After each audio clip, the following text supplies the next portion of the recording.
A naked man stands in the sunlight of ancient Athens, holding nothing but a wooden bowl, until he sees a child drink from his hands and throws even that away. Kings fear him, philosophers argue with him, crowds laugh, then fall silent. He sleeps in a barrel, barks at liars, and tells Alexander the Great to move aside because he's blocking the sun. This is not a myth.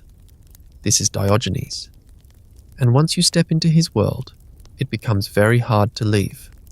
Athens liked to believe it had already solved the problem of being human.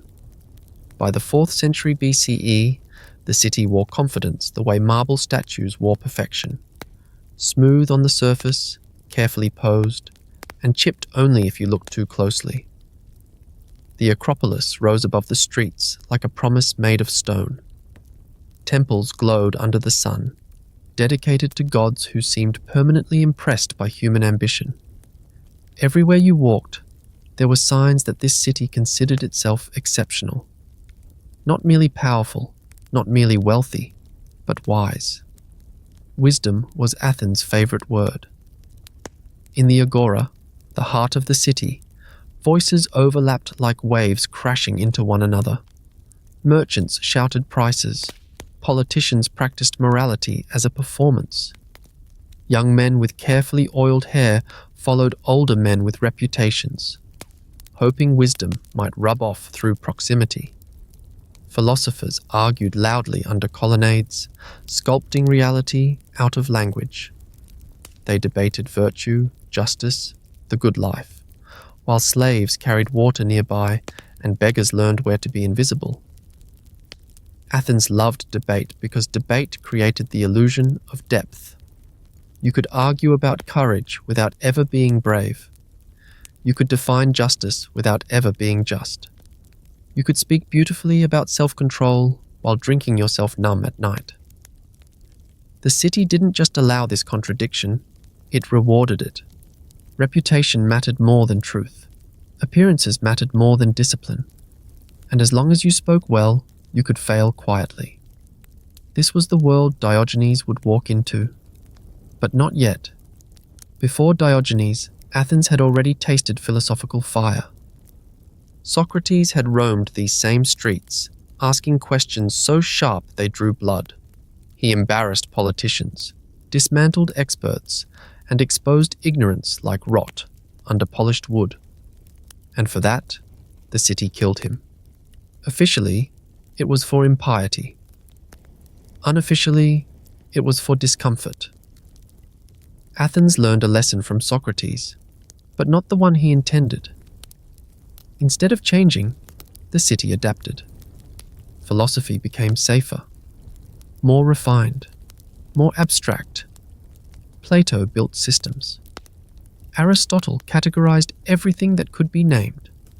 Thought became architecture, beautiful, towering, distant from the dirt of daily life. Wisdom moved indoors, away from the street. Athens still called itself the teacher of Greece. But the teaching had rules now, and rules are invitations for someone to break them. The city itself was a contradiction. Democracy thrived alongside slavery. Public virtue coexisted with private indulgence. Citizens praised moderation while chasing luxury imported from across the sea. The richer Athens became, the more it talked about simplicity. The louder it praised virtue, the more suspicious that praise sounded. Because when a society talks endlessly about morality, it's often because it's afraid it's losing it. Athenians measured success carefully. Not too much wealth, that would be vulgar. Not too little, that would be shameful. Not too bold, that would offend. Not too honest, that would be dangerous. Life was a performance balanced on invisible lines, and everyone learned where not to step. Even the gods felt curated. Public festivals honored Dionysus with controlled chaos. Tragedies allowed people to cry safely, on schedule. Comedy mocked power, but only in ways that ultimately reassured the audience that the system was intact. Everything had its place, including rebellion. This was not a city that feared violence. It feared embarrassment. And that fear shaped everything. To be shamed in Athens was to be erased. Reputation was currency. Honor was survival. Children were trained early to feel the eyes of others on their backs, measuring posture, tone, ambition. Shame was not an emotion. It was infrastructure, which is why Athens could never have produced Diogenes on its own. He would have to arrive like a foreign body. Because Diogenes did not fear embarrassment, he would weaponize it. But from the city's perspective, Athens was doing well. It had survived wars. It had rebuilt after destruction. It had thinkers, artists, architects. Its citizens told themselves that their flaws were minor compared to their brilliance. Every empire tells itself this just before meeting its mirror. Athens believed wisdom was something you could possess. Diogenes would treat wisdom like something that burned. The streets themselves told the story. Narrow paths twisted between houses where families lived, stacked together, private lives bleeding into public space. There was no silence here. Life happened out loud. And yet, paradoxically, people hid constantly, behind roles, behind language, behind etiquette. The agora was full of motion, but empty of stillness. People talked endlessly, but listened rarely. Everyone had an opinion. Few had convictions. You could feel the hunger under the confidence, the quiet anxiety that someone, somewhere, was living more honestly than you were. That anxiety creates tension. Tension attracts rupture. And Diogenes was rupture in human form.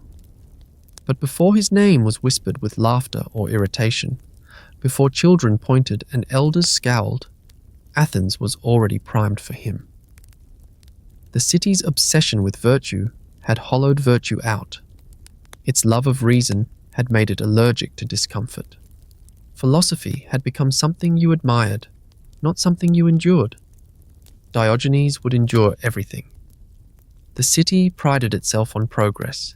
New ideas flowed in from across the Mediterranean. Trade brought wealth, spices, fabrics, and stories of other worlds. Yet for all its openness, Athens remained deeply conservative about one thing: how life should look. You were supposed to want success. You were supposed to want recognition. You were supposed to fear poverty. You were supposed to avoid disgrace at all costs. These assumptions went unquestioned, until someone questioned them by refusing to play. Athens had laws, but more powerful than law was expectation. A citizen could survive breaking a rule, but not breaking an assumption. And Diogenes would break every assumption simply by existing. Imagine the first time he appeared. Unwashed, unconcerned, unimpressed. No pedigree, no respect for status, no visible ambition. He did not ask permission to belong. He did not apologize for taking up space. He did not perform humility. He lived indifference. In a city addicted to being seen correctly, Diogenes refused to be seen at all. At least, not on their terms. And that terrified people. Because if one man could live without what everyone else chased, what did that say about the chase itself? Athens liked philosophers who elevated the city. Diogenes would humiliate it. He would stand in the sunlight while others argued about shadows. He would eat simply while others debated pleasure. He would expose contradiction not with arguments, but with acts so blunt they couldn't be explained away. But at this moment in the story, none of that has happened yet. Athens is still confident, still polished, still certain it knows what wisdom looks like. The city does not yet know it is about to meet a man who will strip philosophy naked and ask whether it can survive exposure. And Diogenes himself, still unnamed, still forming, has not yet arrived with his defiance sharpened into a blade. That begins elsewhere, in a different city, with a different crime, and an exile that would burn away fear itself. And once fear is gone, nothing is safe. Diogenes did not enter philosophy through curiosity. He entered through disgrace. His story begins far from Athens, in Sinope, a prosperous Greek colony perched on the southern coast of the Black Sea. Sinope was a trading city, sharp with ambition and busy with money. Ships came and went heavy with grain, timber, silver. Coins mattered here. Reputation mattered. Stability mattered. It was not a city that tolerated disorder lightly. Diogenes was born into this world, the son of a man named Hypocrisy, a money changer by trade. In ancient cities, money changers were not merely clerks. They were gatekeepers of trust. Coins carried the authority of the state stamped into metal. To alter them, to debase them, was not just fraud. It was an attack on order itself. And that is where the trouble begins. The historical record fractures here, as it often does around Diogenes. Some accounts say his father tampered with the currency. Others say Diogenes himself was involved. A few suggest the charge was politically motivated, a convenient excuse to eliminate a family with influence. What matters is not the precise legal detail, but the outcome. The coins were said to be defaced, and so was Diogenes' life. He and his family were exiled from Sinope, stripped of status, stripped of belonging, forced out of the network of recognition that made a man legible to society. Exile in the ancient world was not relocation, it was social death. Imagine what that does to a person.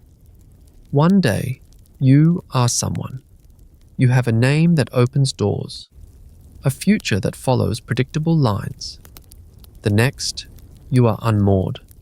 Every rule you were raised to respect has failed to protect you. Every incentive you were trained to obey has vanished. Exile removes fear in a very specific way. When you have already lost everything society can take from you, society loses its leverage. For most people, this would have been a wound. For Diogenes, it was an ignition. Later in life, when asked about the crime, Diogenes would say something strange. He claimed that an oracle had told him to deface the currency. Many heard this as a joke, a philosophical wink, but Diogenes meant it literally and symbolically. If coins represented false value, then perhaps they deserved defacing. And what if lives were like coins, stamped by society, circulated with assumptions, valued not for what they were, but for what they represented? Perhaps those needed defacing too. Exile sharpened Diogenes' eye. It taught him how fragile legitimacy was, how easily honor could be revoked, how thin the line was between citizen and problem. Once you've crossed that line, you see it everywhere. Diogenes left Sinope with nothing that bound him. No land, no office, no reputation worth preserving. That made him dangerous. He traveled, eventually arriving in Athens, the city that claimed to know wisdom better than any other. But Diogenes arrived not as a student seeking answers, but as a man who had already learned a brutal lesson. Society's values were not sacred. They were conventions, and conventions could be mocked. Athens, for all its brilliance, had little patience for outsiders without credentials. Diogenes had none. He did not dress like a philosopher. He did not speak like one. He did not ask politely to be taught. He observed. He watched men perform seriousness in public and indulgence in private. He watched ambition disguised as virtue. He watched fear disguised as respectability. And the more he watched, the clearer something became. Most people were living lives they did not choose. They inherited desires the way they inherited property, unexamined and defended aggressively. They chased success because everyone else did. They feared poverty because they were trained to. They avoided shame, not because it was wrong, but because it hurt. Diogenes had already been shamed. It had not killed him. That realization rewired everything. Instead of trying to restore his status, Diogenes began to dismantle the idea of status itself. Instead of seeking acceptance, he began to treat rejection as proof of honesty. Instead of hiding his disgrace, he leaned into it until disgrace lost its power. This is where cynicism is born. Not the modern cynicism of apathy or bitterness, but the ancient kind. Cynicism meant living like a dog. Not metaphorically, literally. Dogs did not care about reputation. Dogs did not hide bodily functions. Dogs did not flatter the powerful. Dogs lived according to nature, not opinion. Diogenes took this comparison seriously. If human beings were enslaved by convention, then becoming more animal was not degradation. It was liberation. But liberation has a cost. Athens did not know what to do with a man who refused to fear embarrassment. Every society relies on invisible threats to function. Diogenes walked past them as if they didn't exist. That made people uncomfortable long before it made them angry. And Diogenes was not gentle. He did not argue people into self-awareness. He shoved them into it. He provoked reactions. He exposed contradictions by living in ways that made excuses impossible. Where others refined philosophy, Diogenes sharpened it into insult. He had no patience for abstraction. He wanted truth you could stub your toe on. But even Diogenes needed a catalyst, a moment where thought hardened into method. And that moment came in the form of another philosopher, one who had already inherited the spirit of Socrates, but stripped it of ornament. His name was Antisthenes. Antisthenes preached virtue through austerity. He believed happiness came not from possessions, but from self-sufficiency. He rejected luxury, status, and theoretical excess. In him, Diogenes recognized something rare, a philosophy that demanded sacrifice. Diogenes did not approach Antisthenes as a respectful student. He stalked him. Antisthenes tried to drive him away. He beat him with a staff. Diogenes did not flinch. He told Antisthenes to strike harder. He would not find wood strong enough to chase him off if there was something to learn. This was not devotion. It was hunger. Diogenes had lost faith in systems. What he wanted now was a way of living that could not be taken from him by exile, accusation, or force. Antisthenes offered a starting point, but Diogenes would take it further than anyone was comfortable with. Because Antisthenes still taught, Diogenes would perform. The humiliation of exile had stripped him down to essentials. Now he would do the same to philosophy itself.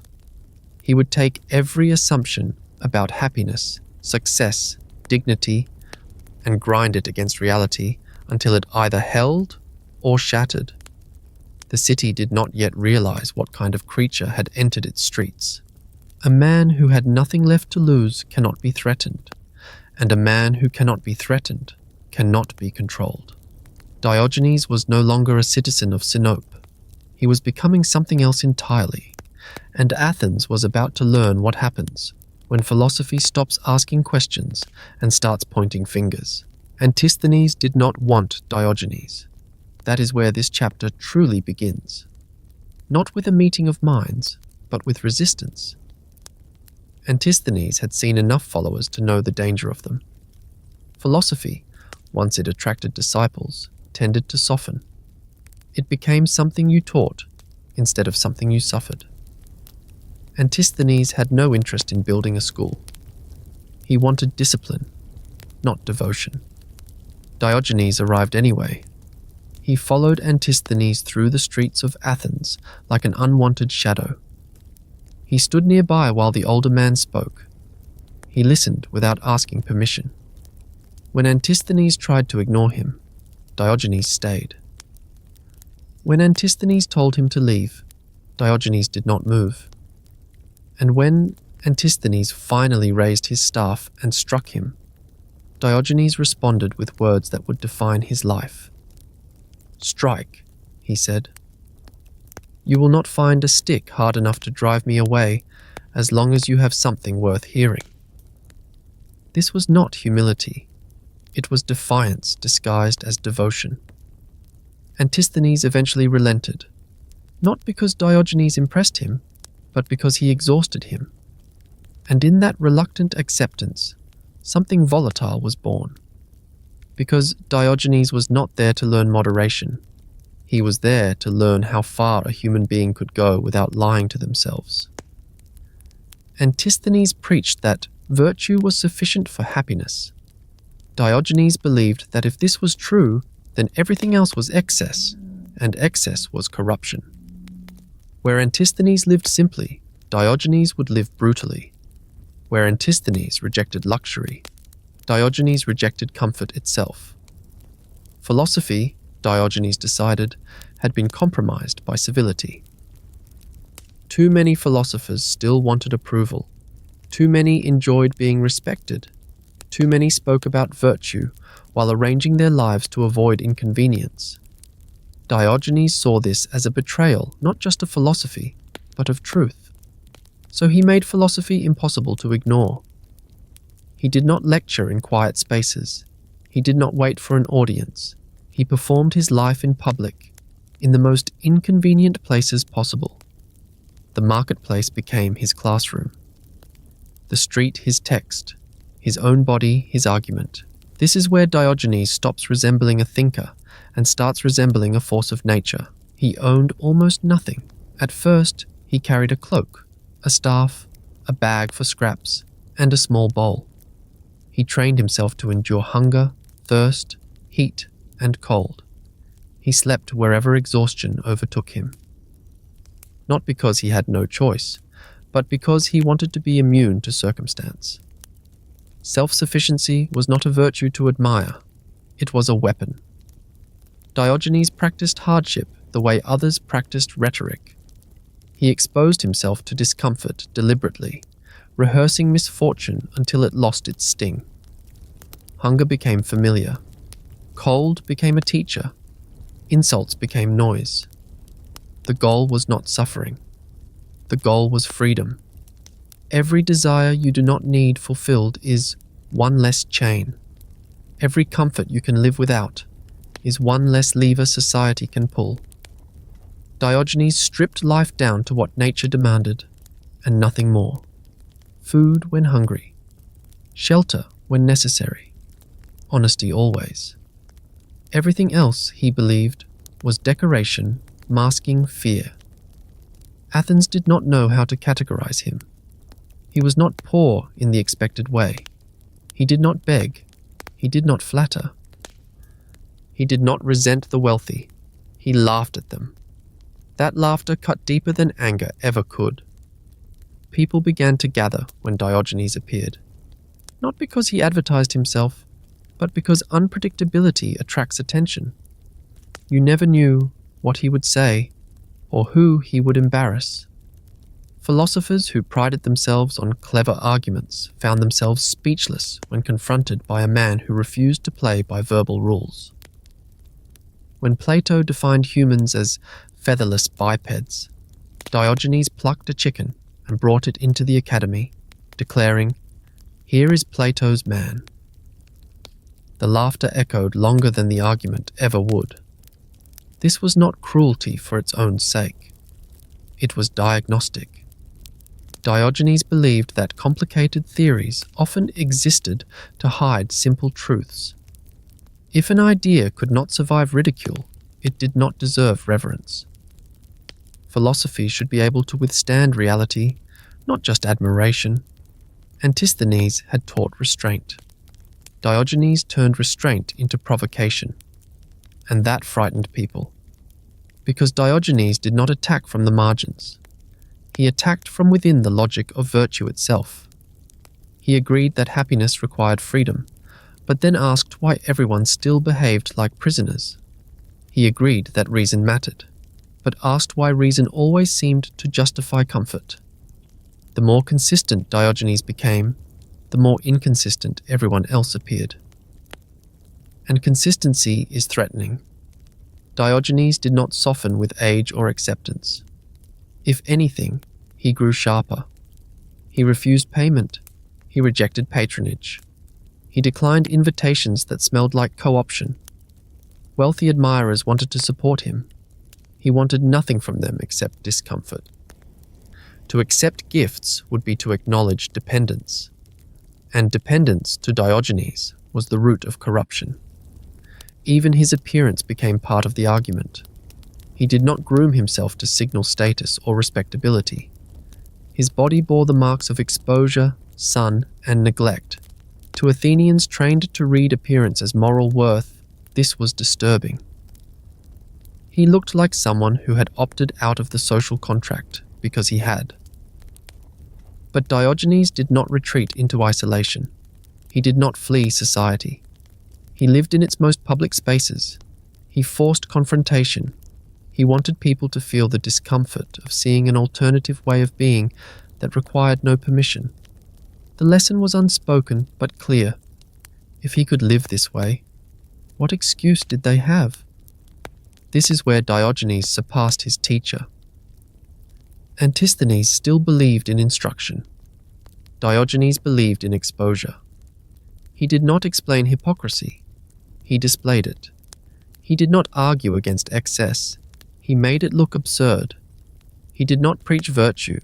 He embarrassed vice. And the city began to respond. Some laughed, dismissing him as mad. Some admired him from a safe distance, treating him like a curiosity rather than a challenge.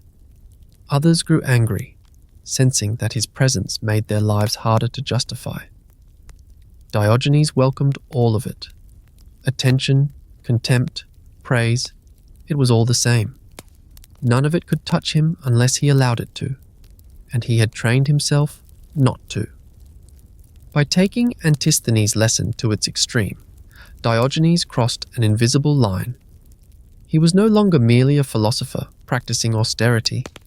He was an accusation walking on two legs. Athens was used to thinkers who refined ideals. Diogenes dragged ideals into the dirt and asked them to prove themselves. And now that he had sharpened his method, there was only one place left to test it fully. Not in theory, not in private, but in the raw theatre of daily life, where comfort, power, and shame would collide with a man who feared none of them. And that collision would change everything. Diogenes did not stumble into poverty. He engineered it. In Athens, there were many poor people, but Diogenes was not one of them in the usual sense. Poverty for most was an accident of birth or misfortune. Poverty for Diogenes was a declaration. He wanted nothing that could be taken from him. And so he built a life where loss had no meaning. The object that would define him, the thing history would never let go of, was not a house, a book, or a school. It was a barrel. More precisely, a pythos, a massive clay storage jar used for grain, oil, or wine. When cracked, or no longer useful, these jars were sometimes left near public buildings or sanctuaries. Diogenes took one and made it home. Not hidden, not remote, but planted in the open, where the city could not look away. Living in a pythos was not about shock value alone. It was a philosophical position made physical. Walls, Diogenes believed, trained fear. Roofs trained dependency. Property trained anxiety. To own space was to worry about defending it. Diogenes refused to defend anything. The jar protected him from the worst of the weather, but little else. It was not comfort, it was exposure with minimal cover. And that was the point. Every night spent there was a quiet declaration that safety did not require luxury, and that luxury, in fact, weakened the soul. Athenians passed by and stared. Some laughed, some shook their heads, some whispered the word kynikos, dog-like. The name stuck. Diogenes did not resist it. He embraced it. Dogs lived in public. Dogs slept where they pleased. Dogs did not hoard. Dogs did not pretend. If humans wanted to call him a dog, he would show them how free a dog could be. Diogenes trained himself the way soldiers trained for war. Not against enemies, but against need. He exposed himself to heat in summer, cold in winter. He rolled in the sand to toughen his skin. He begged not because he needed to, but to practice rejection. Rejection was a teacher. Each refusal stripped away another layer of dependence. Each insult was a test of whether his freedom was real. Could he be ignored, mocked, spat on, and still remain unchanged? Yes. That answer became more terrifying to onlookers the longer it held. Diogenes' possessions dwindled until they almost vanished. At one point, he owned only a cloak, a bag, and a bowl. Then one day, he saw a child scoop water from a stream using only his hands. Diogenes froze. He stared at the child, then at his bowl, as if seeing it for the first time. And without ceremony, he threw it away. "A child," he said, "has beaten me in simplicity." This was not minimalism as aesthetic. This was warfare against excess. Diogenes treated comfort as an addiction and deprivation as detox. Every object was suspect. Every convenience was an ambush. Athens did not understand this kind of discipline. Comfort was the city's unspoken goal. Even its philosophers, for all their talk of virtue, arranged their lives carefully. They had homes, students, patrons. Diogenes had none of these, and wanted none. That refusal made him unreadable. People are used to interpreting behavior through incentives. If someone lives poorly, we assume they must be miserable. If someone rejects wealth, we assume bitterness. But Diogenes did not appear miserable. He laughed often, slept deeply, spoke sharply. His joy was unsettling. If comfort was necessary for happiness, he should have been broken. He wasn't, and that created a crack in the city's assumptions. Diogenes ate simply, often scraps, sometimes raw food. He did not care about culinary pleasure. Hunger, to him, was honest. Flavor was optional. Eating what was available meant never fearing scarcity. This was not asceticism for spiritual purity. It was strategy. If you could enjoy whatever happened to be present, then the world could not manipulate you with promises. You became unbribable. But Diogenes' war on comfort went further than food or shelter. He attacked privacy itself. Athenians valued modesty, especially in public. Certain acts were tolerated only behind closed doors. Diogenes rejected this boundary. He did in public what others hid in private. Not to shock, but to accuse. Why, he asked implicitly, is nature shameful? Why is hunger acceptable in public, but satisfaction obscene? Why are we embarrassed by our bodies, but proud of our greed? These were not rhetorical questions. They were traps. Because once you felt offended, Diogenes had already won. Offense revealed attachment. Shame revealed control.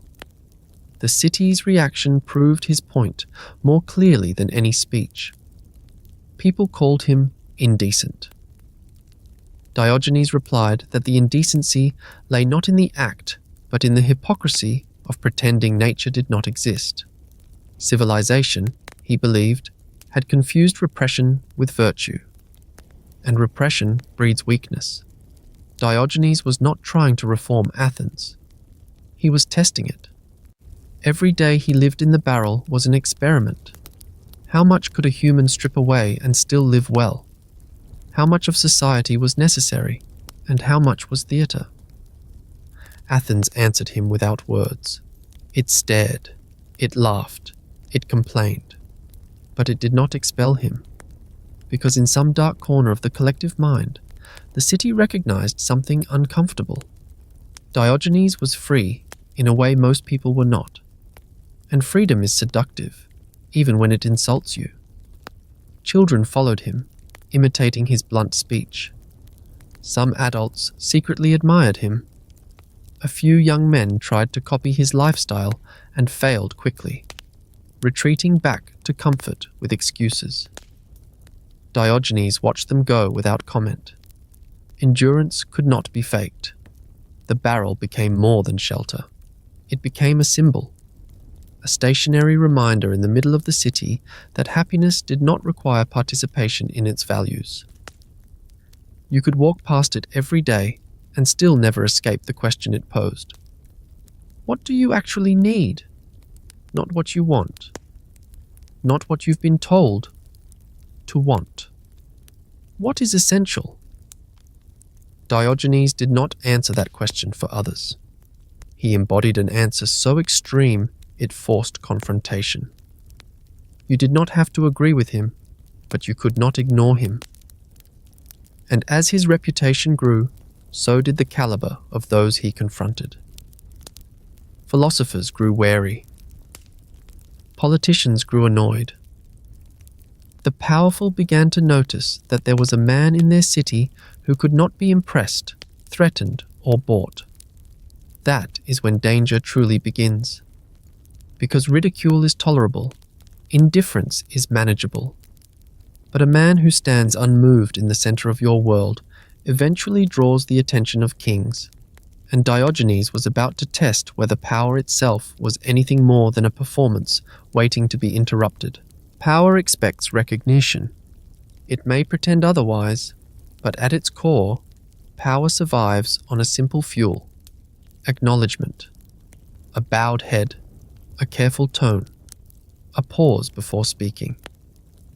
Authority is not enforced every moment. It is assumed, and that assumption is what makes it efficient.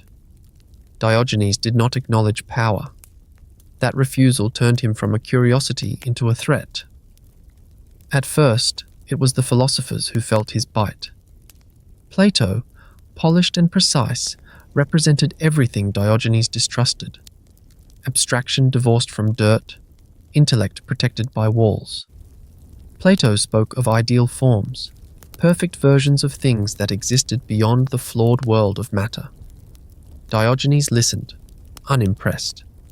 When Plato spoke of the tableness of a table, Diogenes replied that he could see the table, but not its essence.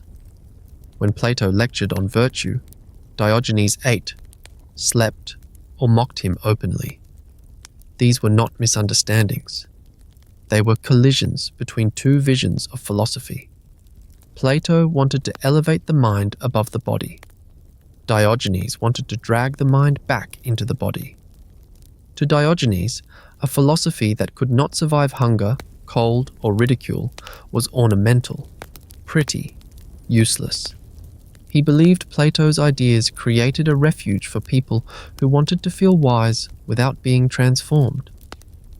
And nothing enraged Diogenes more than comfort disguised as insight. But philosophers were only the beginning, because philosophy, for all its influence, still lived downstream from power, and Diogenes had not stripped himself of fear just to stop at clever men in sandals. Athens was governed by assemblies, councils, generals, men who spoke the language of virtue while maneuvering for advantage. Diogenes treated them no differently than anyone else. If anything, he treated them worse. When he saw officials flanked by followers, he laughed. When he heard speeches about honor, he asked where the honor was hiding. He called out greed, cowardice and vanity wherever he saw them, in voices loud enough to carry. He did not whisper truth to power, he barked it. Once, when Diogenes was asked why people gave money to beggars but not to philosophers, he replied that people expected to be crippled or blind someday, but never expected to become wise. It was a joke, but it landed like an indictment. Wisdom was admired, not desired. Virtue was praised, not practiced. Diogenes exposed that gap relentlessly. He did not flatter the crowd either. When people gathered around him expecting entertainment, he turned his contempt outward. "You call me a dog," he said, "yet you live like sheep." He despised conformity as much as authority. Herds, he believed, were how lies survived. But the moment that sealed his legend, whether fully historical or sharpened by retelling, came when power incarnate stepped into his sunlight. Alexander of Macedon. By the time Alexander met Diogenes, he was already becoming myth. Young, brilliant, undefeated. He carried the future on his shoulders and expected the world to make room for it. Cities fell before him. Kings bent their knees. Philosophers sought his favor. Alexander admired thinkers. He believed conquest needed justification. Wisdom gave violence a narrative, and among the philosophers he wished to meet, Diogenes stood out, not as a teacher, but as an anomaly, a man who owned nothing, wanted nothing, feared nothing. Alexander found Diogenes lying in the sun, near his barrel. The king stood over him. Imagine the scene. Armor glinting. Companions holding their breath. The weight of empire casting a long shadow. This was the kind of moment history usually records as triumph. The powerful recognizing the wise. Alexander spoke generously. He told Diogenes he admired him. He offered to grant any wish, anything. Diogenes looked up and said, "Move, you're blocking my sunlight." No flattery, no gratitude, no fear, just dismissal. The air must have frozen. To Alexander's credit, or perhaps his vanity, he laughed. He later said that if he were not Alexander, he would wish to be Diogenes. It sounds noble, it sounds humble. But Diogenes had already won. Because Alexander could imagine being Diogenes only as a fantasy. Diogenes required no imagination to be free. He already was. That exchange echoed because it revealed something uncomfortable. Power could offer everything except independence. And Diogenes did not need what power offered. That made him untouchable. But Diogenes' contempt for authority did not make him reckless. He understood power well enough to know when to confront it directly and when to undermine it slowly. He attacked not with force, but with exposure. When someone asked him what kind of dog he was, he replied, "When I am hungry, I am a Maltese. When full, a Molossian." He was playful, but always precise. His insults were tailored to reveal weakness, not simply provoke anger. He knew something most rebels forget. Anger gives power an excuse. Ridicule takes it apart quietly. Diogenes did not seek martyrdom. He sought irrelevance for power, and that made rulers uneasy. Because what do you do with someone who cannot be punished? Who does not value reputation, property, or life in the way others do? You cannot threaten exile someone who already lives everywhere. You cannot confiscate possessions someone does not have. Diogenes existed outside the normal circuitry of control. That is why he fascinated the powerful even as he insulted them. They sensed, dimly, that he had escaped something they could not. Their crowns were heavy. His freedom was light, but Diogenes paid a price. Living in constant confrontation hardened him. He became sharper, harsher, more extreme. Where others compromised to survive, he doubled down. And that intensity would soon push him into territory even his admirers found disturbing. Because once you reject power, comfort, and shame, there is one final boundary society uses to enforce order: decency. And Diogenes was about to tear that boundary apart in public, not out of madness, but as a final experiment, to see whether human beings could face themselves without looking away. Every society survives by drawing invisible lines. Some actions are acceptable, others are tolerated quietly, and a few are declared unthinkable, not because they cause harm, but because they threaten order.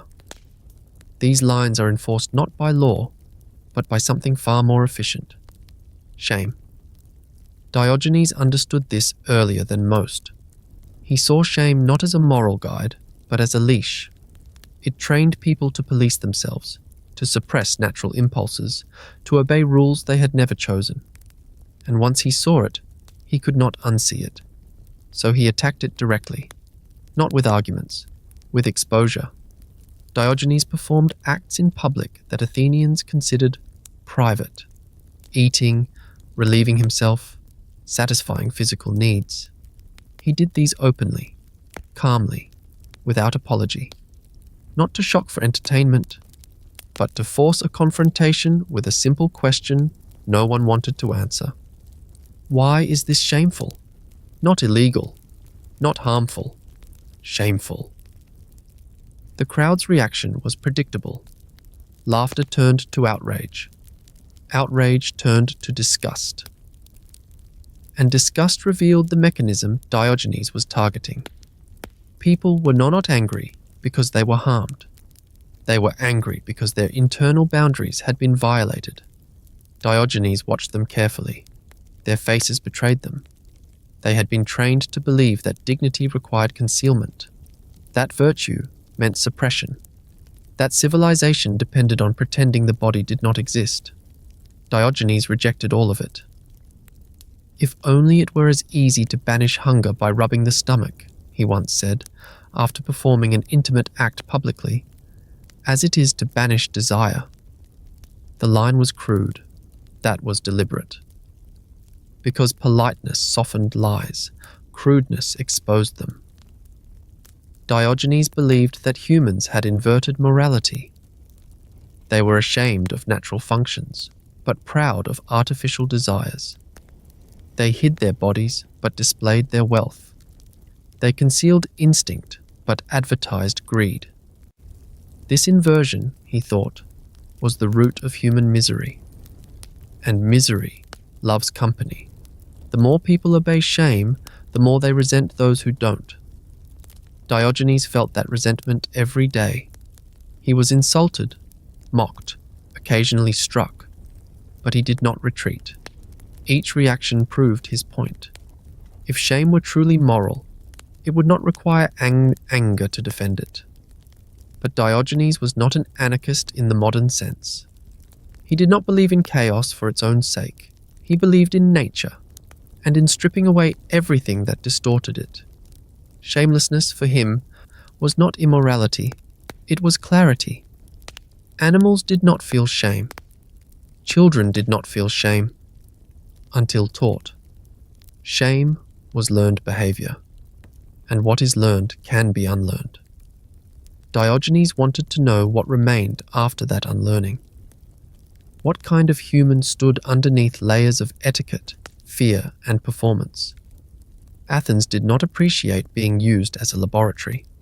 People accused him of corrupting youth, echoing the old charge against Socrates.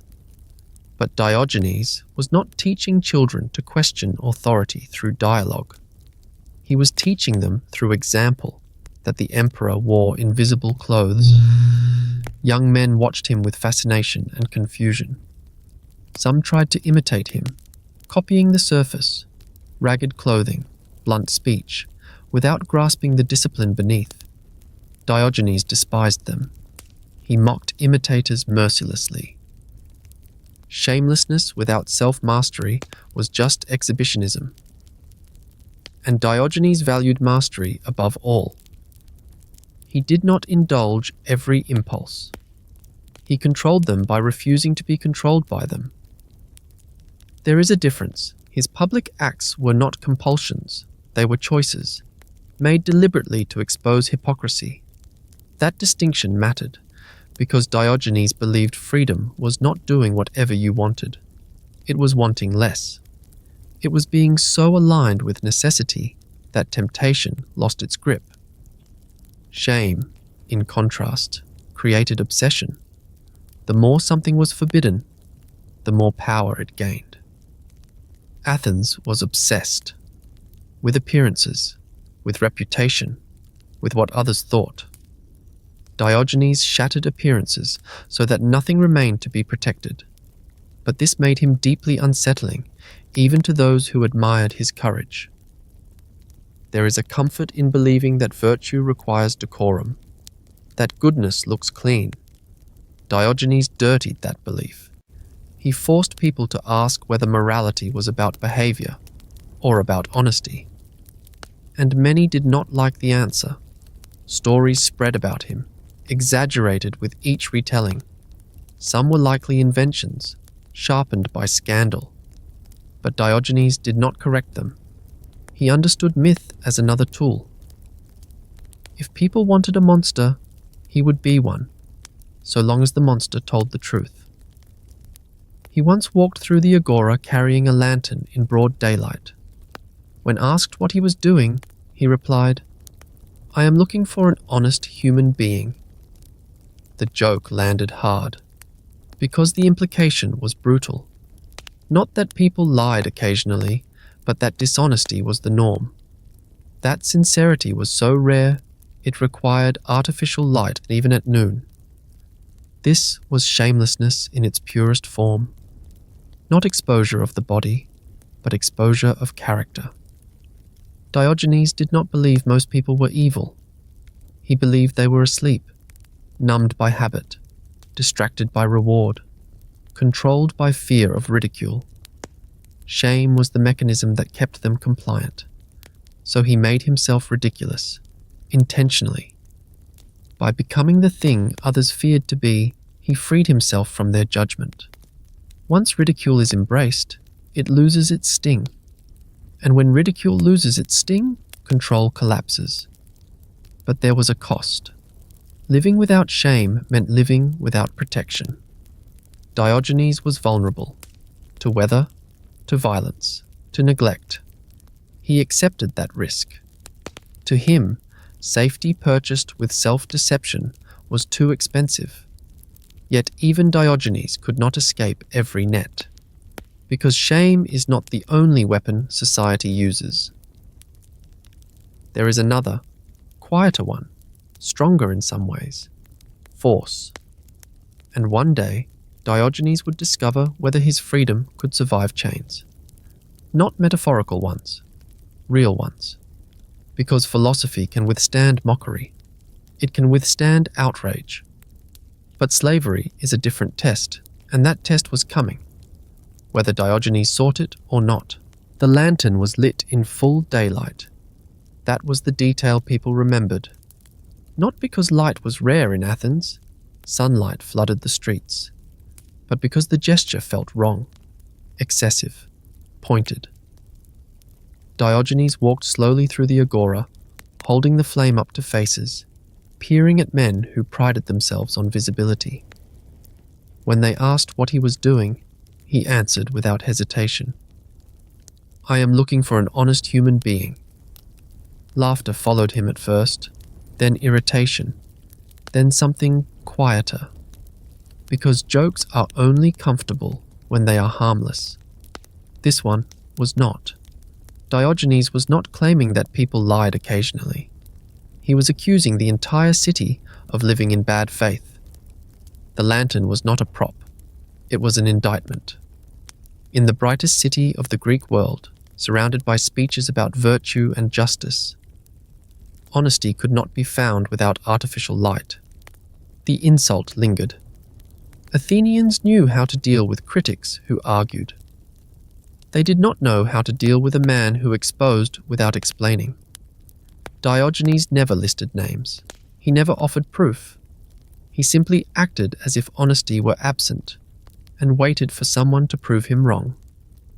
No one did, because honesty, as Diogenes defined it, was not about telling the truth in words. It was about alignment between belief and behavior. Saying what you meant, living what you claimed, refusing the comfortable lie even when it cost you.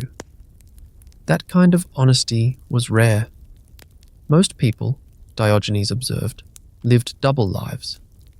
Public virtue, private indulgence, loud opinions, quiet compromises. They spoke of justice, but bent rules for friends. They praised simplicity, but envied luxury. They claimed courage, but avoided risk. Not because they were malicious, because they were trained.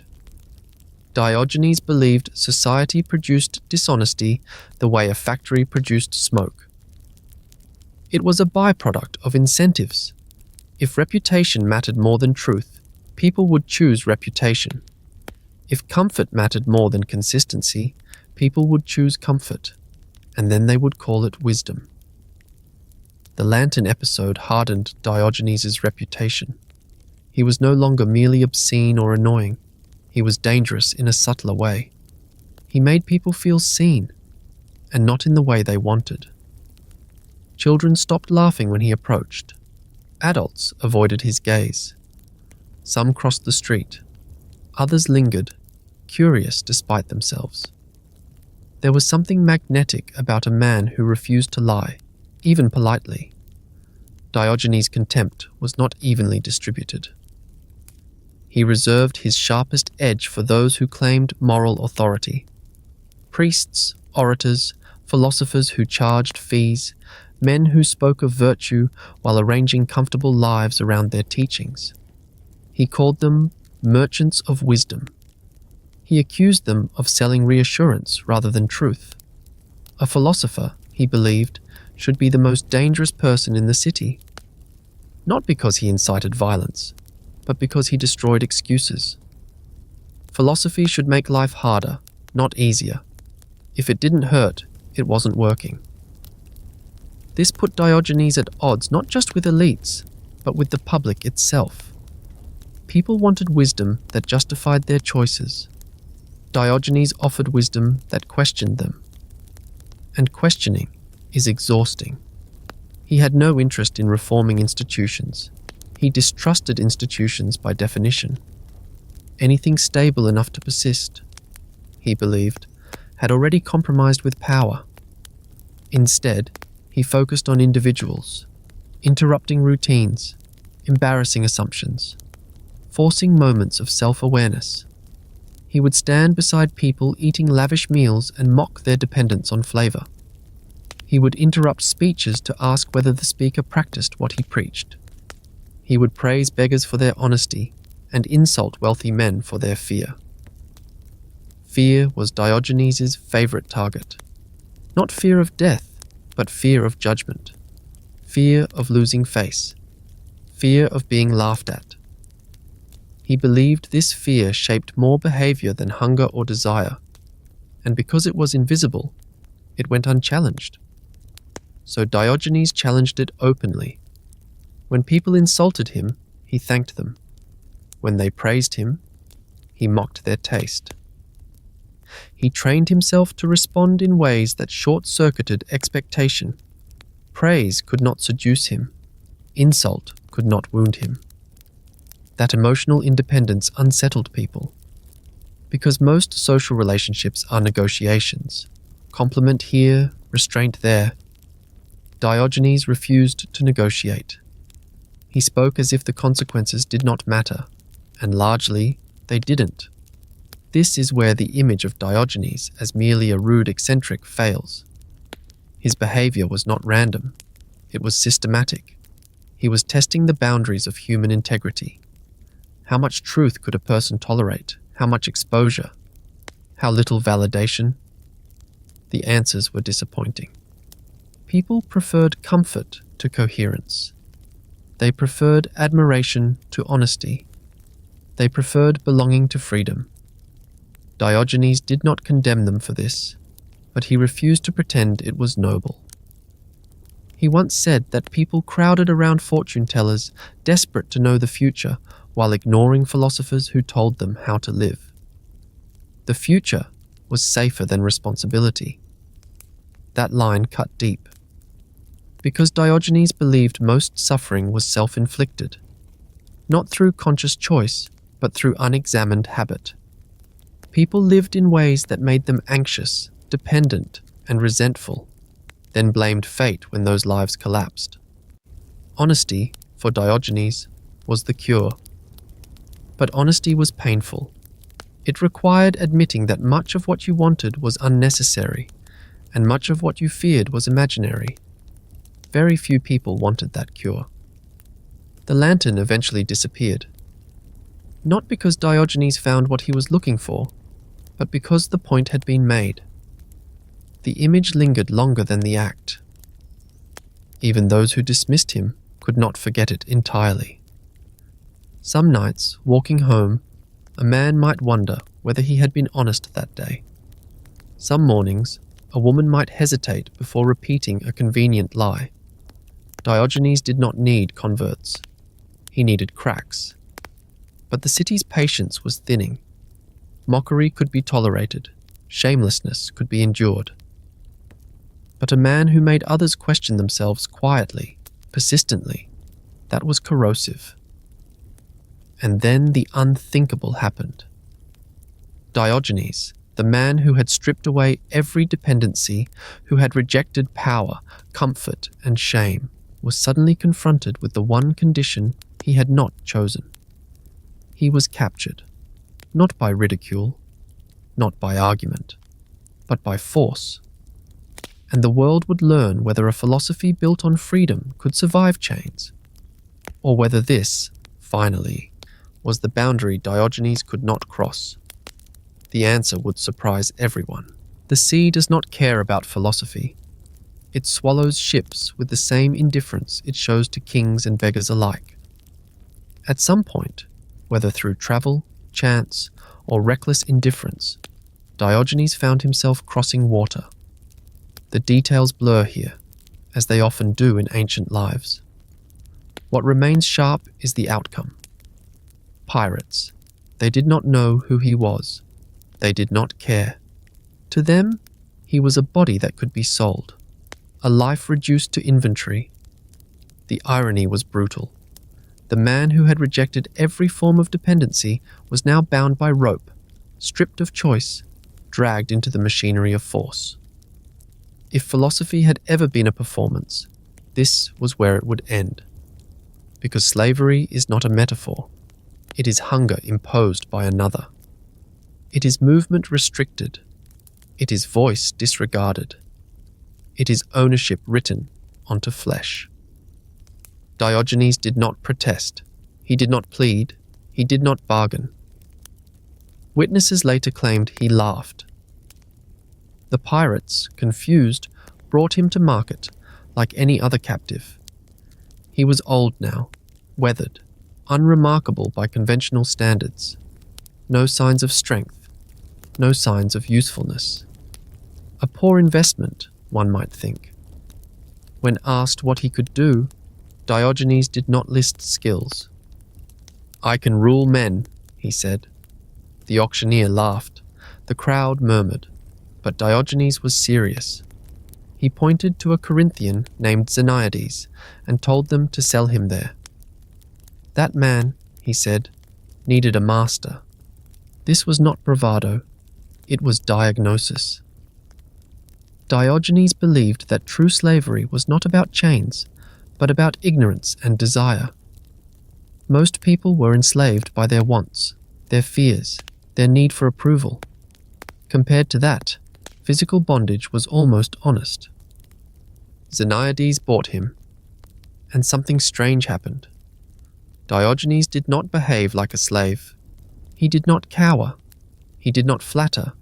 He did not resist openly either. He simply acted as if the social roles had been mislabeled. He began to instruct Xeniades' children. He corrected his household. He criticized his owner without hesitation. And somehow, it worked. Xeniades did not beat him. He did not silence him. He watched, listened, and eventually deferred. Diogenes became tutor, then advisor. The household reorganized itself around a man who technically owned nothing, and yet commanded attention. This is the paradox at the heart of Diogenes' philosophy. External conditions did not define freedom. Internal alignment did. Diogenes had already stripped himself of everything slavery could take: reputation, property, comfort. Even bodily autonomy had been practiced in deprivation. What remained was judgment, speech, integrity. Those could not be confiscated. And so Diogenes remained free, because there was nothing left to bind this unsettled people even more than his shamelessness had. There is a comfort in believing that suffering breaks everyone eventually, that under enough pressure, all ideals collapse. Diogenes refused to confirm that belief. He used his captivity as another demonstration. He taught children to value simplicity. He mocked excess inside a wealthy home. He showed that authority without wisdom was empty, and wisdom without authority still functioned. The master-slave relationship inverted itself quietly. Xeniades never officially freed him. He didn't need to. Diogenes lived as if freedom were already his, and that made it true in practice, if not in law. But stories of his enslavement spread. People whispered them with disbelief. Some used them to discredit him. Others used them to glorify him. Diogenes ignored both. He did not romanticize slavery. He did not praise it. He simply refused to let it define him. Because Diogenes had never believed that society's labels had any ultimate authority. Citizen, exile, philosopher, slave. These were roles assigned by others. He lived by a different metric. Was the life honest? Was it necessary? Was it free from self-deception? Those questions still applied. Eventually, Diogenes returned to Corinth. Not as a broken man, but as a legend sharpened by survival. He resumed his public life with the same indifference to status. If anything, his edge was honed. He had tested the worst the world could offer and found it insufficient to break him. But time is undefeated. Age crept in. His body weakened. The sun that once warmed him now burned more harshly. The barrel offered less comfort than it used to, though comfort had never been the point. Diogenes did not fear death, but death, like slavery, would test whether his philosophy was merely performative or absolute. And just as the city had gathered to watch him live, it would gather to speculate about how he died. Because a man who had refused to live like everyone else could not be allowed an ordinary ending. And the stories that followed his death would say as much about the world he left behind as about the man himself. The sea does not care about philosophy. It swallows ships with the same indifference it shows to kings and beggars alike. At some point, whether through travel, chance, or reckless indifference, Diogenes found himself crossing water. The details blur here, as they often do in ancient lives. What remains sharp is the outcome. Pirates. They did not know who he was. They did not care. To them, he was a body that could be sold, a life reduced to inventory. The irony was brutal. The man who had rejected every form of dependency was now bound by rope, stripped of choice, dragged into the machinery of force. If philosophy had ever been a performance, this was where it would end. Because slavery is not a metaphor. It is hunger imposed by another. It is movement restricted. It is voice disregarded. It is ownership written onto flesh. Diogenes did not protest. He did not plead. He did not bargain. Witnesses later claimed he laughed. The pirates, confused, brought him to market like any other captive. He was old now, weathered, unremarkable by conventional standards. No signs of strength, no signs of usefulness. A poor investment, one might think. When asked what he could do, Diogenes did not list skills. "I can rule men," he said. The auctioneer laughed. The crowd murmured, but Diogenes was serious. He pointed to a Corinthian named Xeniades and told them to sell him there. That man, he said, needed a master.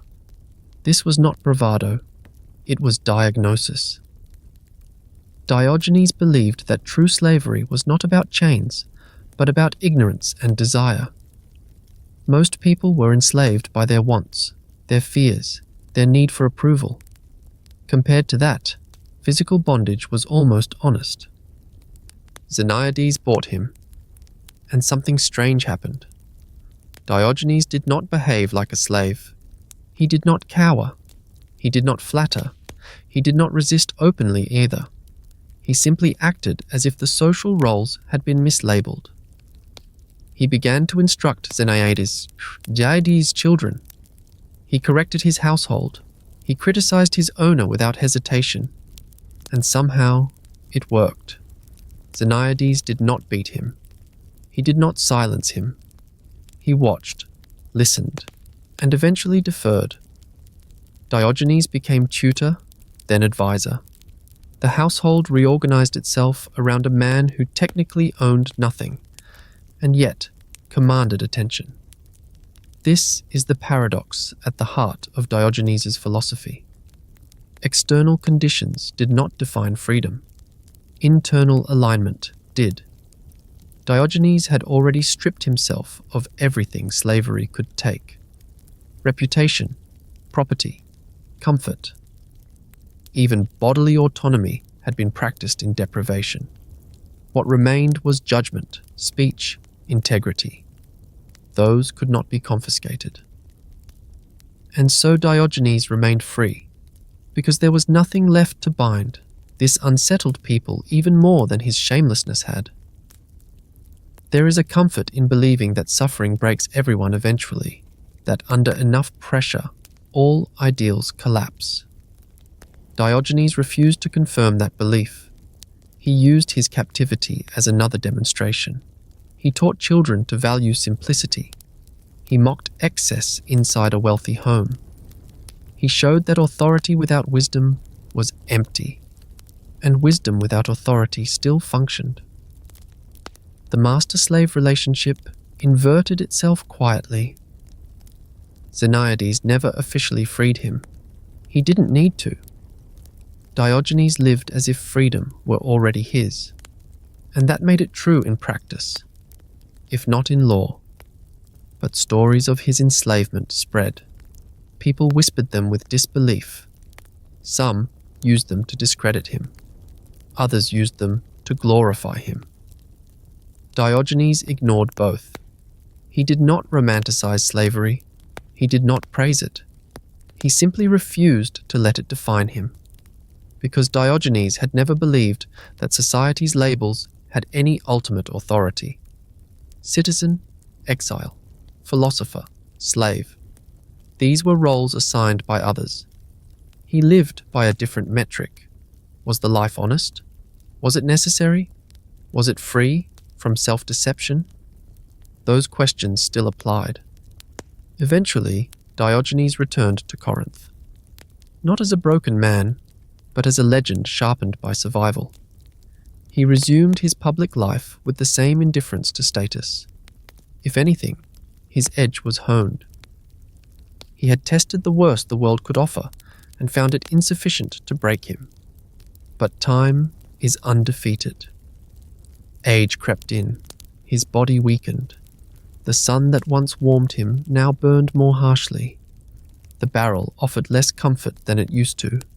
Though comfort had never been the point, Diogenes did not fear death, but death, like slavery, would test whether his philosophy was merely performative or absolute. And just as the city had gathered to watch him live, it would gather to speculate about how he died. Because a man who had refused to live like everyone else could not be allowed an ordinary ending. And the stories that followed his death would say as much about the world he left behind as about the man himself. Diogenes did not announce his death. That alone should tell you something. For a man who had turned living into a public act, dying quietly would have been the final provocation. No farewell speech, no disciples gathered at his side, no carefully curated last words meant to soften the edges of his life. Instead, there were rumors, contradictions, arguments. Some said he died by holding his breath, simply deciding that he was finished. Others claimed he ate raw octopus and fell ill. Another story insisted he was bitten by a dog, an ending so symbolically neat that many suspected invention.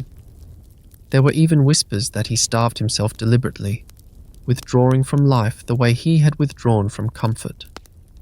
The truth does not survive, but the uncertainty does. And uncertainty is fitting for a man who spent his life eroding certainty everywhere else. What matters is not how Diogenes died, but how people reacted to the possibility of his absence. Because only then did the city begin to measure what it had been living beside all those years. Athens, or Corinth, depending on the version, did not erupt into mourning. There were no official decrees, no statues erected in his honor, no institutions founded in his name. The city did what it always did with uncomfortable figures. It talked. Stories spread faster than facts.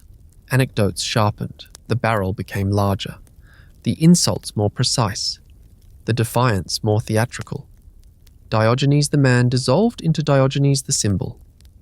And that symbol was easier to admire than the reality ever had been. In death, he became safe, alive. Diogenes had been an irritation, a mirror no one asked for, a walking accusation that refused to be ignored. Dead, he could be curated, quoted, tamed. People remembered the wit and forgot the discipline. They repeated the jokes and ignored the discomfort. They admired the courage and avoided the cost. This is the fate of most radicals. Time sands down their sharp edges and sells them back to society as inspiration. But even so, Diogenes left marks that could not be erased. The Cynic movement survived him, not as a unified school, but as a posture. Other thinkers adopted the cloak, the staff, the abrasive style. Some lived simply. Others merely looked the part. Many missed the point entirely. Because Diogenes had not been performing poverty, he had been practicing independence. Later, cynics often mistook imitation for understanding. They copied the external rebellion without cultivating the internal freedom. Diogenes had despised that in life. He would have despised it even more in death. Philosophers debated him endlessly afterward. Was he serious or merely theatrical? A moral exemplar or a provocateur? A sage or a madman? The question itself missed the point. Diogenes had rejected categories. He was not trying to be good. He was trying to be honest. That distinction confused people then, and still does now. Plato's academy endured. Aristotle's systems expanded.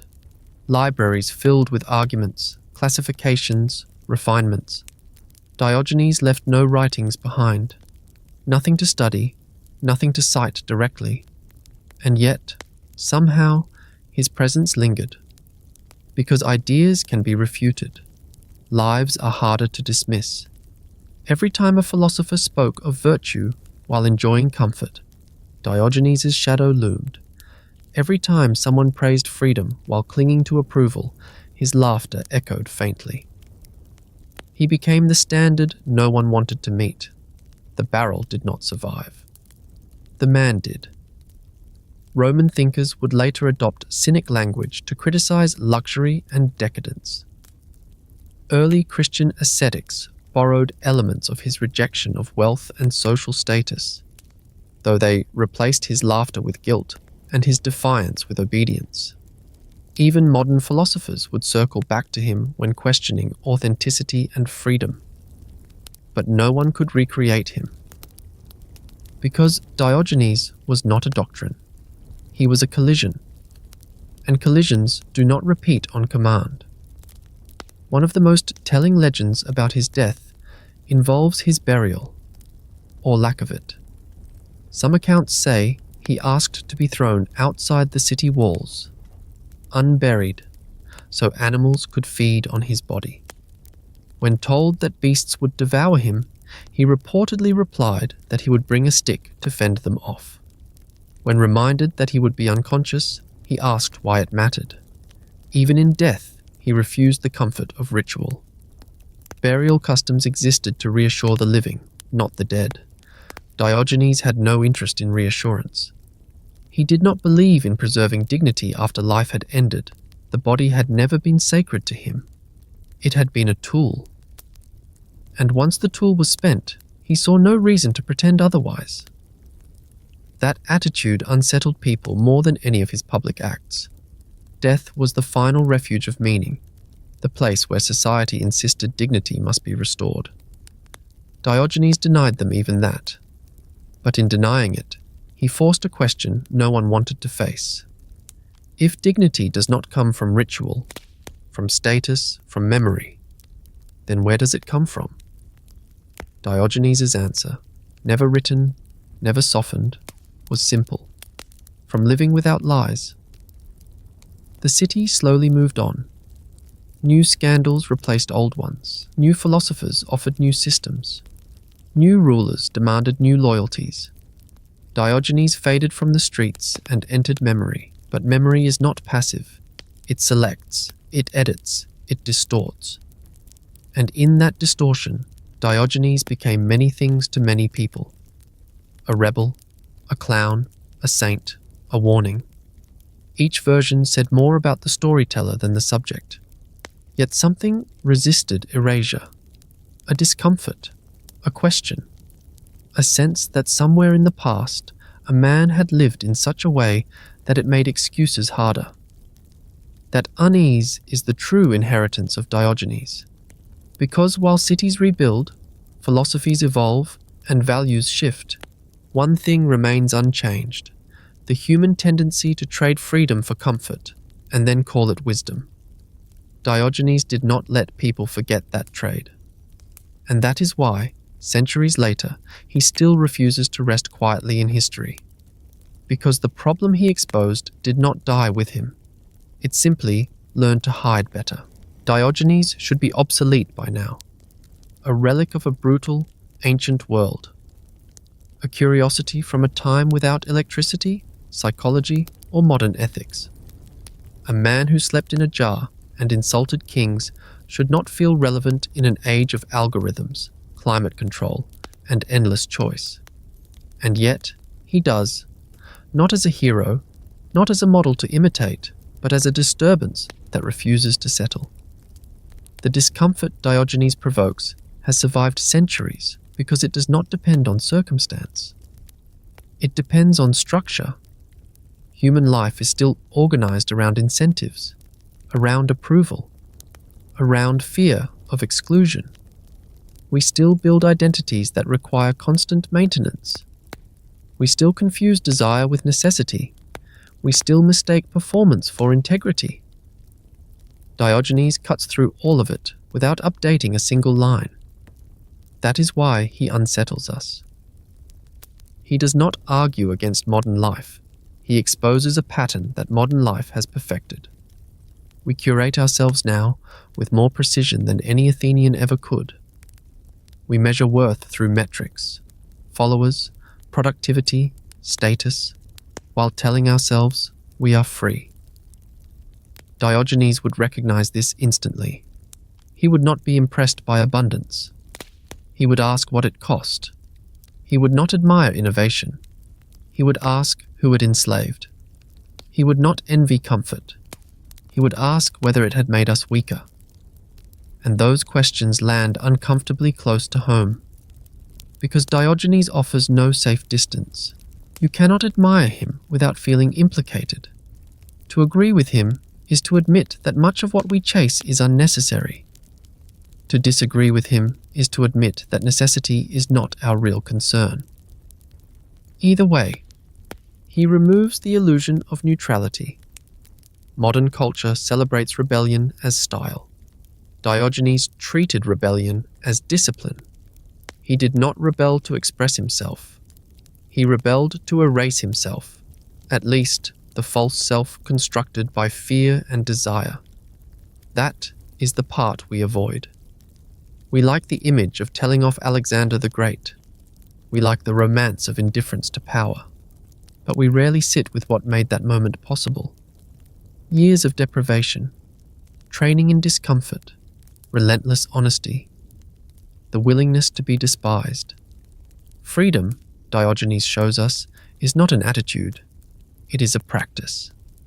And practice is inconvenient. Our world offers endless tools for avoiding inconvenience. Distraction on demand. Comfort delivered instantly. Validation quantified and fed back in real time. We are surrounded by things designed to make us feel better without changing anything. Diogenes would call this sophisticated slavery, not because technology is evil, but because dependence is subtle. When satisfaction becomes frictionless, desire becomes infinite, and infinite desire is the most effective leash ever invented. Diogenes attacked desire at the root. He did not suppress it through guilt or ideology. He weakened it by reducing his needs. That move alone separates him from most moral thinkers. He did not ask, "What should I want?" He asked, "What do I actually need?" That question still terrifies people, because once you answer it honestly, many structures collapse. Careers become questionable. Status becomes hollow. Anxiety loses some of its justification. And the systems that profit from your dissatisfaction begin to look exposed. This is why Diogenes is rarely taught seriously. He does not scale. He does not integrate. He does not optimize. He does not offer a method for managing society. He offers a method for refusing it. And refusal is contagious.